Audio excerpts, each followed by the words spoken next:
بہت ہی مین انسان ہے آپ، ماہر طبقے کہتے اس کے اوپر تک کیونکہ بارش کرنے لگی مگر شازل کی ہنسی رکی نہیں رہی تھی۔ اس کو مائی کا تپا تپا سا چہرہ مزہ دے رہا تھا، اس کو ایک عجیب سے سکون ملتا تھا۔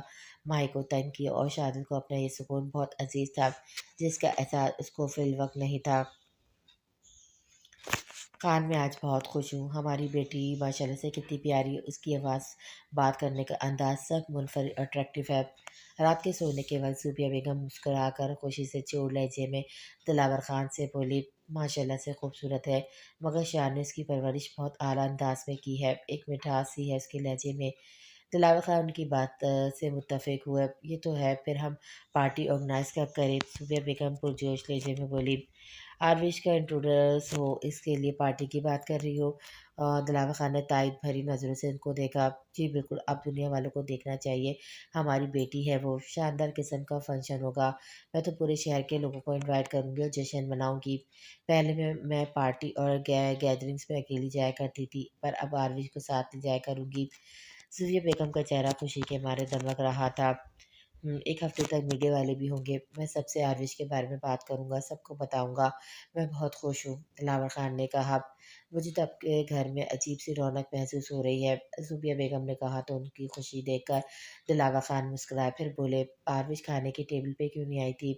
اس کو بھوک نہیں تھی، میں نے بہت کہا پر وہ نہیں آئی تو اس رات زیادہ میں نے بھی نہیں کیا، صوفیہ بیگم نے بتایا۔ یمان نے بھی نہیں کیا، دلاور خان ان کی بات پہ بولے۔ یمان سے یاد آیا، آپ نے ایک چیز نوٹ کی ہے؟ صوفیہ کو اچانک خیال آیا تو کہا، کس چیز پہ؟ دلاور خان نہ سمجھی سے اس کو دیکھنے لگے۔ میں جب سے آئی ہوں یمان کے چہرے پہ ہر وقت مسکراہٹ آتا ہے، بات کرو تو مذاق بھی کر جاتا ہے اور ایسی حرکتیں کر رہا ہے جو اس نے کبھی نہ کی۔ صوفیہ بیگم کچھ حیرانگی سے بولی، ہاں یمان میں بدلاؤ آ رہا ہے جو کہ اچھی بات ہے، دلاور خان نے کہا۔ اچھی بات ہے مگر اتنا اچانک اور یکدم سے یہ بات کچھ ہضم نہیں ہو رہی۔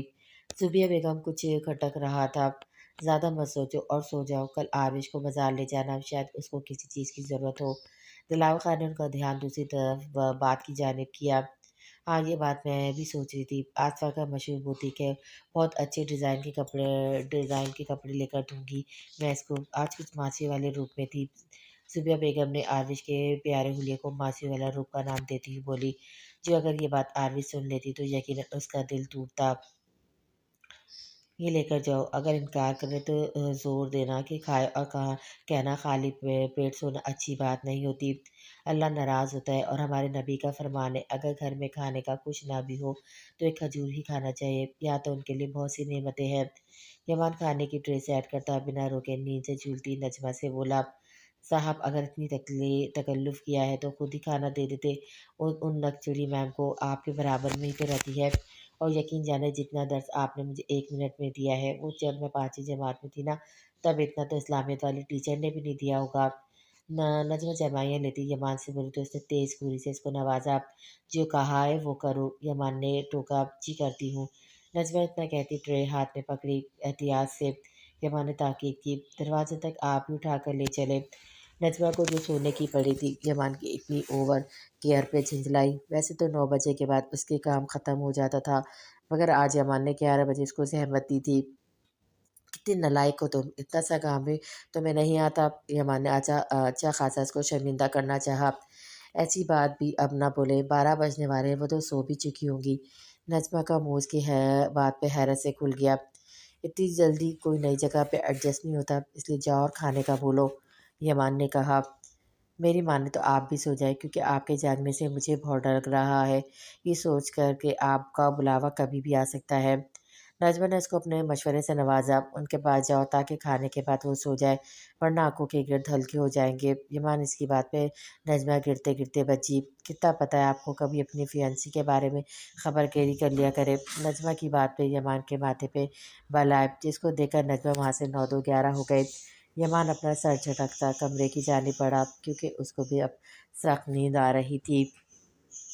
تم یہاں؟ اس وقت دروازہ نوک ہونے پہ آروش نے دروازہ کھولا تو نجمہ کو دیکھ کر حیران ہوئی، جی آپ کے لیے کھانا لائی تھی۔ نجمہ نے ہاتھ میں پکڑی ٹرے کی جانب اشارہ کیا، میں نے تو نہیں کہا تھا، آروش نے کہا، پر میں لائی ہوں، خالی پیٹ سونا اچھی بات نہیں، اللہ ناراض ہوتا ہے اور ہمارے نبی کا فرمان ہے، اگر گھر میں کھانے کا کچھ نہ بھی ہو تو ایک کھجور ہی کھانا چاہیے نا، یہاں تو آپ کے لیے بہت سی نعمتیں ہیں۔